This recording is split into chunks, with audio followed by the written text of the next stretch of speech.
عقبہ بن عامر رضی اللہ تعالیٰ عنہ نے حضور اقدس صلی اللہ علیہ وسلم سے نقل کیا ہے کہ کلام اللہ کا آواز سے پڑھنے والا اعلانیہ صدقہ کرنے والے کے مشابہ ہے، اور آہستہ پڑھنے والا خفیہ صدقہ کرنے والے کی مانند ہے۔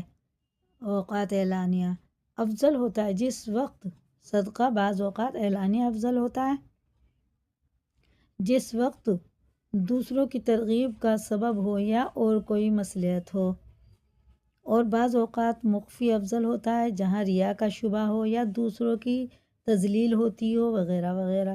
اسی طرح کلام اللہ شریف کا بعض اوقات میں آواز سے پڑھنا افضل ہے جہاں دوسروں کی ترغیب کا سبب ہو، اور اس میں دوسروں کے سننے کا ثواب بھی ہوتا ہے۔ بعض اوقات آہستہ پڑھنا افضل ہوتا ہے جہاں دوسروں کو تکلیف ہو یا ریا کا احتمال ہو وغیرہ وغیرہ۔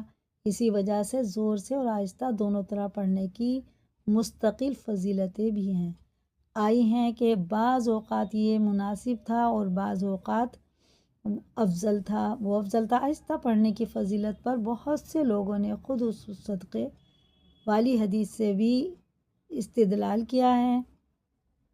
حضرت عائشہ رضی اللہ تعالیٰ عنہ سے نقل کیا ہے کہ آہستہ کا عمل اعلانیہ عمل سے 70 حصہ زیادہ بڑھ جاتا ہے۔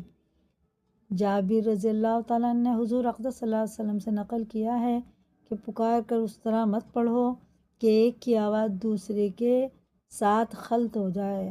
عمر بن عبدالعزیز رحمۃ اللہ علیہ نے مسجد نبوی میں ایک شخص کو آواز سے تلاوت کرتے ہوئے سنا، اس کو منع کر دیا۔